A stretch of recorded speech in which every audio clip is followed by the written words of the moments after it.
शांत रहने में इतनी शक्ति है कि वह शक्ति अगर चुप रहकर इकट्ठा की जाए तो बुद्धि पहले से 100 गुना तेज हो सकती है और हमारे बोलने का तरीका एकदम बदल सकता है और आकर्षित हो सकता है, जिससे हमें इज्जत भी मिलेगी और हमारी बुद्धि भी 100 गुना पहले से तेज हो जाएगी।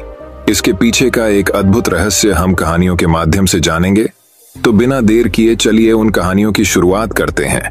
पहली कहानी, जब मन अशांत हो तो कुछ समय मौन रहकर हालात समझें और फिर निर्णय लें। मन को मिल सकती है शांति। गौतम बुद्ध से। एक व्यक्ति ने कहा कि मुझे आपसे बहुत सारे प्रश्न पूछना है। बुद्ध ने कहा कि पहले 1 साल तक मौन रखो, फिर प्रश्न पूछना। अशांत मन में प्रश्नों की अधिकता रहती है। प्रश्नों की वजह से हम सही निर्णय नहीं ले पाते हैं। ऐसी स्थिति में कुछ मौन हो जाना चाहिए। मौन रहकर हालात समझेंगे तो मन को शांति मिल सकती है। इस संबंध में गौतम बुद्ध से जुड़ा एक प्रेरक प्रसंग प्रचलित है, जानिए। ये प्रचलित प्रसंग के अनुसार गौतम बुद्ध रोज अपने शिष्यों को उपदेश देते थे।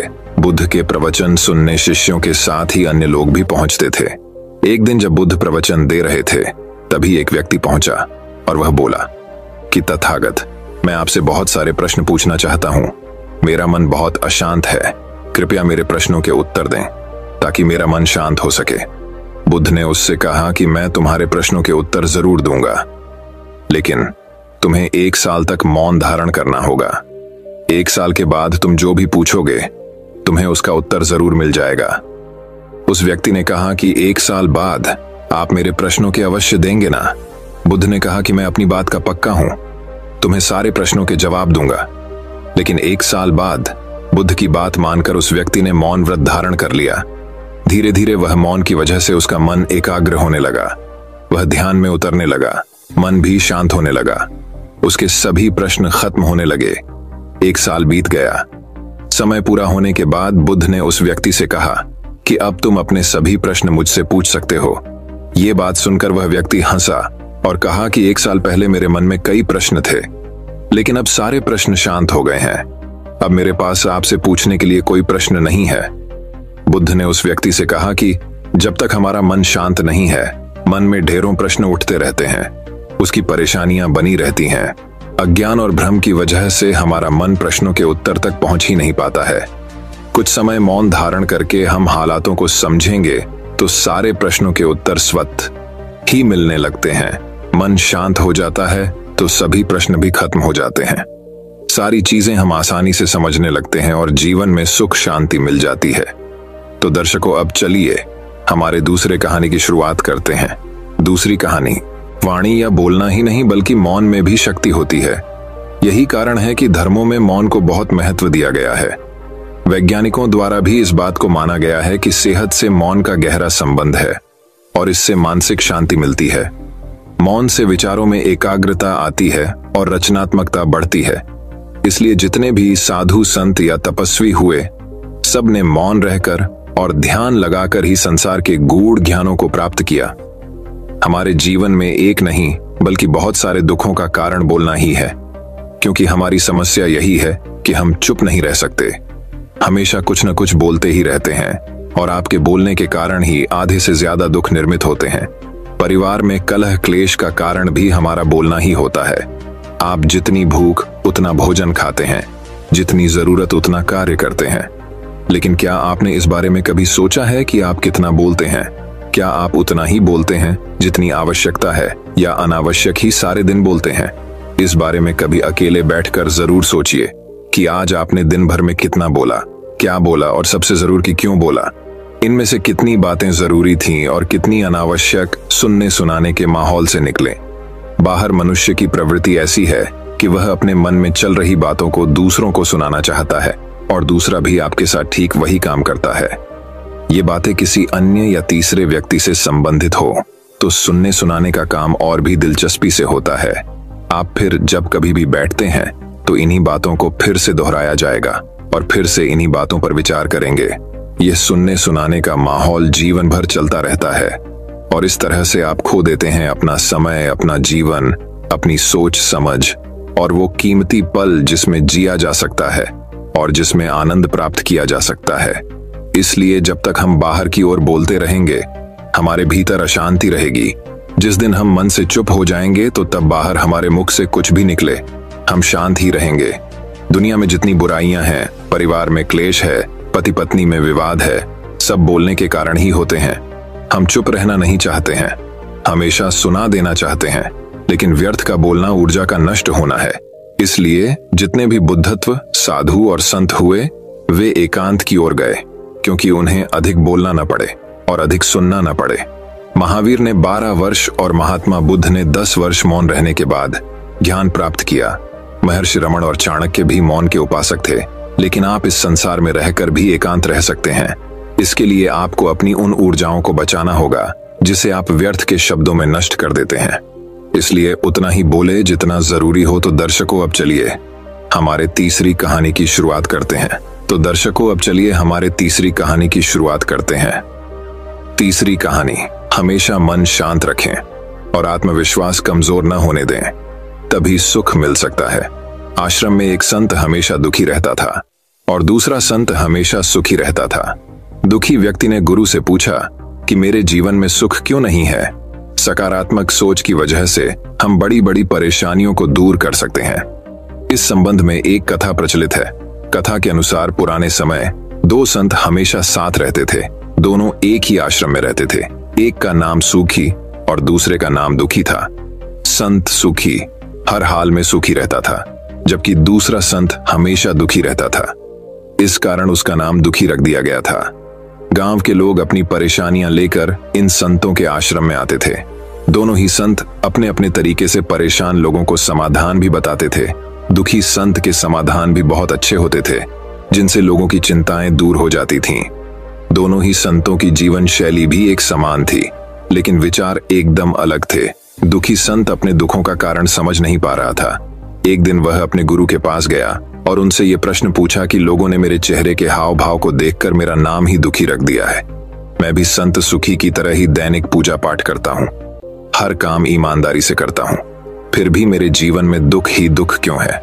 गुरु ने दुखी संत से कहा कि तुम दोनों एक जैसे काम करते हो, लेकिन दोनों के सुख दुख के भाव अलग अलग हैं। सुखी संत का मन हमेशा शांत रहता है, वह संतोषी है, उसे खुद पर भरोसा है कि वह बड़ी से बड़ी परेशानियों को आसानी दूर कर सकता है, इसीलिए हमेशा सुखी रहता है। जबकि तुम हर हाल में अशांत रहते हो, परिणाम को लेकर कभी भी संतुष्ट नहीं होते, तुम्हें खुद पर भरोसा ही नहीं है, इस कारण तुम दुखी रहते हो। कथा की सीख मन की शांति और आत्मविश्वास ही व्यक्ति को बड़ी बड़ी परेशानियों से बाहर निकालता है। इसीलिए खुद पर भरोसा करें और मन शांत रखकर काम करें, तभी सुख और सफलता मिल सकती है। तो दर्शकों अब चलिए हमारे चौथी कहानी की शुरुआत करते हैं। चौथी कहानी, हरे भरे हिमालय के पहाड़ों के बीच, फुसफुसाते हुए देवदार के पेड़ों और लहराते प्रार्थना झंडों के बीच प्रकाश नाम का एक भिक्षु रहता था। वह मौन साधना के प्रति अपने अटूट समर्पण के लिए दूर दूर तक जाने जाते थे। प्रकाश ने कई साल पहले मौन रहने की शपथ ली थी और केवल इशारों, अभिव्यक्तियों और कभी कभार लिखित नोट के माध्यम से संवाद करने का विकल्प चुना था। हर सुबह जैसे ही पहली रोशनी बर्फ से ढकी चोटियों को चूमती थी, प्रकाश अपने फर के साधारण बिस्तर से उठते थे और एक मौन प्रार्थना के साथ अपने दिन की शुरुआत करते थे। फिर वह प्राचीन बोधि वृक्ष के नीचे ध्यान करते थे। उनका मन भोर के समय पहाड़ी झील की तरह स्पष्ट और शांत होता था। प्रकाश के दिन शांत गतिविधियों से भरे हुए थे। मठ के वनस्पति उद्यान की देखभाल करना, हर्बल चाय बनाना और उन ग्रामीणों को आशीर्वाद देना जो उसकी बुद्धि की तलाश में आए थे। उनकी चुप्पी के बावजूद उनकी सौम्य उपस्थिति बहुत कुछ कहती थी और कई लोग उनकी संगति में सांत्वना तलाशते थे। एक दिन राजू नाम का एक युवक मठ में पहुंचा। उसका दिल दुख से भारी था। वह सांसारिक सुखों की तलाश में अपना रास्ता खो चुका था और अब अपनी गहरी चुप्पी के लिए जाने जाने वाले भिक्षु से मार्गदर्शन चाहता था। जैसे ही राजू प्रकाश के चरणों में बैठा, भिक्षु ने उसे ऐसी आंखों से देखा जो सतह से परे उसकी परेशान आत्मा की गहराई में देख रही थीं। बिना कुछ कहे प्रकाश ने राजू को कागज की एक खाली शीट और एक कलम दी। भ्रमित लेकिन उत्सुक, राजू ने झिझकते हुए कलम उठाया और लिखना शुरू कर दिया। उसके शब्द तेज नदी की तरह बह रहे, उसके डर, पछतावे और इच्छाओं को बाहर निकाल रहे थे। जैसे ही उसने लिखना समाप्त किया, उसने कागज प्रकाश के फैले हुए हाथ में रख दिया। शांत मुस्कान के साथ प्रकाश ने कागज पर लिखे शब्दों को पढ़ा और फिर उसे तोड़ मरोड़ कर अग्निकुंड में फेंक दिया। जैसे ही आग की लपटों ने कागज को भस्म कर दिया, राजू को अपने ऊपर मुक्ति का एहसास हुआ, मानो उसका बोझ कागज के साथ जल रहा हो। उस दिन से राजू मठ का नियमित आगंतुक बन गया। प्रकाश के साथ मौन चिंतन में बैठा और उसकी उपस्थिति की शांति में शांति पा रहा था। उसने हवा की फुसफुसाहट, पत्तों की सरसराहट और अपने दिल की धड़कन सुनने की कला सीखी। जैसे जैसे मौसम बदला और बर्फ पिघलकर पहाड़ों पर बहने वाली नदियों में बदल गई, राजू को मौन का सही अर्थ समझ में आया। ये केवल शब्दों की अनुपस्थिति नहीं थी, बल्कि एक गहरी आंतरिक शांति की उपस्थिति थी, जिसने किसी को ब्रह्मांड को उसकी असंख्य आवाजों में बोलते हुए सुनने की अनुमति दी। चांदनी रात में जब वे टिमटिमाते तारों के नीचे बैठे थे, प्रकाश ने आखिरकार अपना मौन व्रत तोड़ दिया और पहाड़ी हवा की तरह धीमी आवाज में राजू से बात की। उन्होंने कहा, मौन शून्यता नहीं है, यह वह स्थान है जहां आत्मा अपनी सच्ची आवाज पा सकती है, जहां ज्ञान और शांति निवास करती है। इन शब्दों के साथ राजू को उस भिक्षु के प्रति कृतज्ञता और श्रद्धा की गहरी भावना महसूस हुई, जिसने उसे आत्म खोज की यात्रा में मार्गदर्शन किया था। वह जानता था कि मौन का पाठ हमेशा उसके साथ रहेगा, उन कालातीत पहाड़ों की तरह जो मठ को अपने शाश्वत आलिंगन में समेटे हुए हैं। और इस प्रकार मौन रहकर बोलने वाले साधु की कहानी दूर दूर तक फैल गई, जिससे दूसरों को उस ज्ञान की तलाश करने की प्रेरणा मिली जो केवल हृदय की शांति में ही पाया जा सकता है। इस कहानी का नैतिक ये है कि कभी कभी सबसे गहन सत्य शब्दों के बीच के शांत स्थानों में पाया जा सकता है, जहां आत्मा फुसफुसाहट में बोलती है, जिसे केवल चौकस श्रोता ही सुन सकता है। प्रकाश की तरह हम सभी मौन की शक्ति को अपनाना सीखें और ये हमें आंतरिक शांति और ज्ञानोदय के मार्ग पर मार्गदर्शन करे। तो दर्शकों, अब चलिए हमारे 5वीं कहानी की शुरुआत करते हैं। 5वीं कहानी। एक समय की बात है। हरे भरे राज्य के मध्य में एक शानदार महल था, जहां एक बुद्धिमान और विनम्र भिक्षु रहता था। यह भिक्षु अपने गहन ज्ञान और भौतिक संसार के दायरे से परे देखने की क्षमता के लिए दूर दूर तक जाना जाता था। राज्य के राजा ने भिक्षु की बुद्धिमत्ता के बारे में सुनकर बहुत महत्वपूर्ण मामलों पर उसकी सलाह लेने का फैसला किया। राज्य चलाने के बोझ से बोझिल होकर राजा साधु के महल की ओर चल पड़ी। जैसे ही वह महल के शांत बगीचों में दाखिल हुआ, राजा उस जगह पर छाई शांति से दंग रह गया। पक्षी मधुर चहचहा रहे थे, रंग बिरंगे फूल खिल रहे थे और पेड़ों के बीच से हल्की हल्की हवा चल रही थी। राजा को भिक्षु की उपस्थिति में ले जाया गया, जो मौन ध्यान में बैठा था। उसकी आंखें बंद थीं और उसका चेहरा शांत था। राजा झिझक रहे थे, समझ नहीं पा रहे थे कि कैसे शुरुआत करें, लेकिन भिक्षु ने अपनी आंखें खोली और धीरे से मुस्कुराए। भिक्षु ने कहा, आपका स्वागत है। हाँ राजा जी, तुम्हारे दिल को क्या परेशानी है? राजा ने मार्गदर्शन और सांत्वना मांगते हुए अपनी चिंताओं और भय को भिक्षु के सामने प्रकट किया। भिक्षु ने धैर्यपूर्वक सुना। उसकी टकटकी अविचल थी। उसकी उपस्थिति ने राजा के अशांत विचारों को शांत कर दिया। राजा के बोलने के बाद भिक्षु बहुत देर तक चुप रहा। उसकी नजर क्षितिज के पार एक सुदूर बिंदु पर टिकी रही। आखिरकार वह बोला। उसकी आवाज नरम लेकिन अधिकार से भरी हुई थी। हाँ राजा, भिक्षु ने कहा, आपकी परेशानियों का उत्तर दुनिया के कोलाहल में नहीं, बल्कि आपके दिल की शांति में है। अपने भीतर की शांति की तलाश करें और आपको बुद्धिमानी और न्यायपूर्वक शासन करने की ताकत मिलेगी। राजा साधु के शब्दों से अचंभित रह गया, क्योंकि वे उसकी जटिल समस्याओं के समाधान के लिए बहुत सरल लग रहे थे। लेकिन उन्होंने उन्हें दिल से लगा लिया और कुछ समय शांत चिंतन में बिताने का संकल्प लिया। जैसे जैसे दिन हफ्तों में बदल गए, राजा दरबार की हलचल से दूर चले गए और महल के बगीचों में आराम तलाशने लगे। वह एक ऊंचे पेड़ की छाया के नीचे बैठ गया। उसका मन शांत था और उसका दिल शांत था, और उस चुप्पी में उसे उन सवालों के जवाब मिल गए जो उसे इतने लंबे समय से परेशान कर रहे थे। जब राजा अपने एकांत से बाहर आया तो वह बदला हुआ आदमी था। उनकी प्रजा ने उनकी आंखों में नई बुद्धि और करुणा देखी और उनके सौम्य शासन के तहत राज्य समृद्ध हुआ। और साधु मुस्कुराया, यह जानकर कि राजा ने वास्तव में मौन की शक्ति को समझ लिया है। कहानी का सार यह है कि सच्चा ज्ञान दुनिया के शोर में नहीं, बल्कि हमारे अपने दिलों की शांत गहराइयों में निहित है। मौन की शांति में हम अपने गहरे सवालों के जवाब पाते हैं और जीवन की चुनौतियों का साहस और शालीनता के साथ सामना करने की ताकत पाते हैं।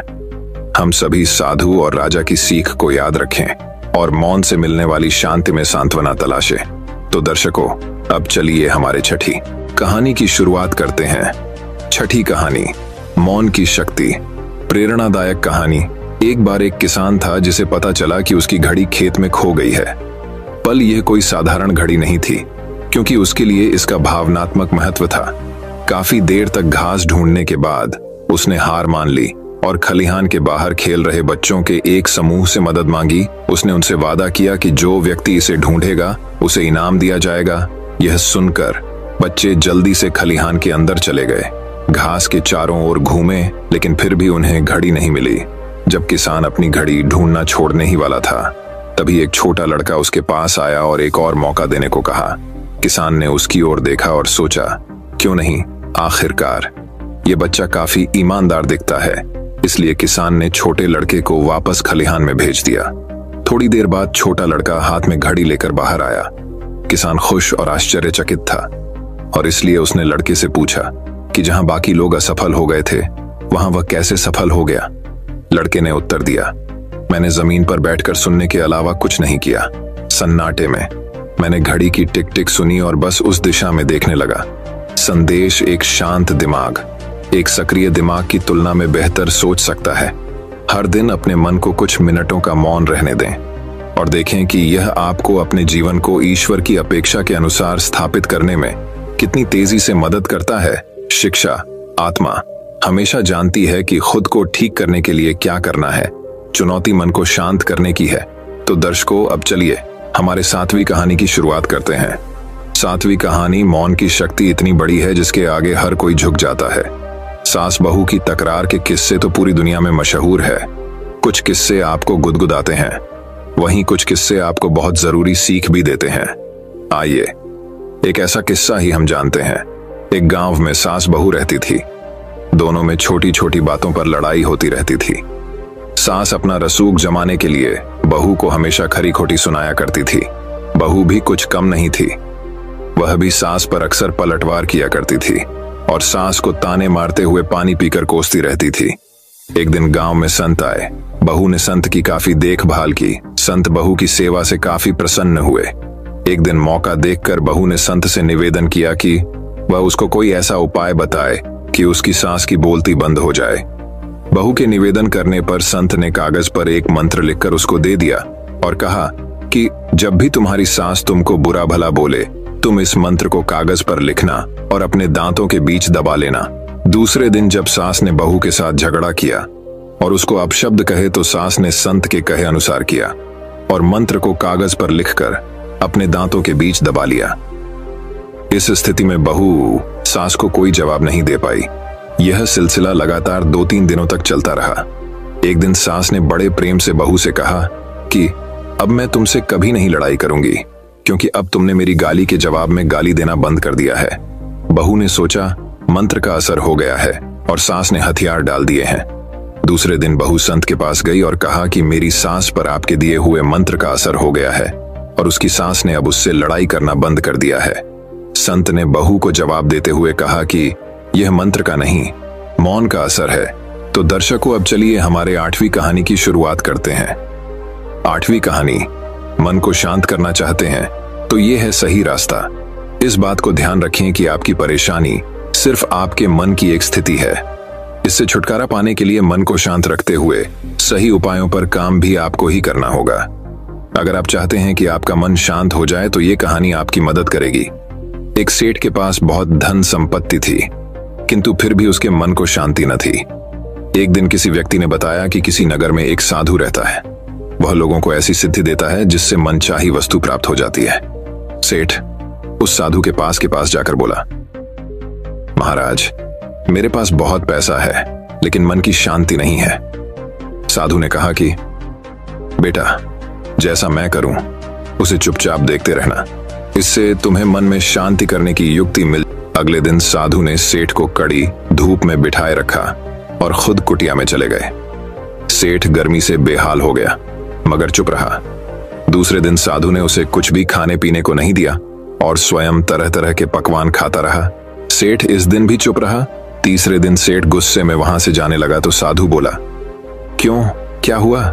इस बात पर सेठ बोला, महाराज, मैं यहाँ बड़ी आशा लेकर आया था, किंतु मुझे यहाँ निराशा ही मिली। इस बात के उत्तर पर साधु ने कहा, मैंने तो तुम्हें शांति की युक्ति बता दी। पहले दिन जब मैंने तुम्हें धूप में बैठने के लिए कहा और मैं स्वयं कुटिया में बैठा तो तुम्हें बताया कि मेरी छाया तुम्हारे काम नहीं आएगी। ये तुम्हें समझ नहीं आने पर मैंने तुम्हें भूखा रखा और खुद भरपेट खाया। उससे मैंने तुम्हें समझाया कि मेरी साधना से तुम्हें सिद्धि नहीं मिलेगी। उसी तरह शांति भी तुम्हें अपनी मेहनत और पुरुषार्थ से ही मिलेगी। मैं तुम्हारे मन को शांत नहीं कर सकता, उसके लिए तुम्हें खुद ही मन की शांति प्रदान करने वाले काम करने होंगे। यह सुनकर सेठ की आंखें खुल गईं और वह साधु से आशीर्वाद लेकर अपने घर चला गया। दोस्तों, मैं उम्मीद करता हूं कि यह कहानी सुनने से आपके जीवन में अच्छे बदलाव आए होंगे। आपको इस वीडियो से क्या सीखने मिला, ये कमेंट करके जरूर बताएं और अपने परिवार, दोस्तों या आपके करीबी इंसान के साथ ये कहानी शेयर करके उन्हें भी इस ज्ञान से परिचित करवाएं। बाकी अगर आपको यह वीडियो दिल से अच्छी लगी हो तभी इस वीडियो को लाइक कर देना और आपने अब तक इस चैनल को सब्सक्राइब न किया हो तो चैनल को सब्सक्राइब भी जरूर कर देना। आपका हर दिन शुभ हो और खुशियों से आपका जीवन भरा रहे। धन्यवाद। नमो बुद्धाय।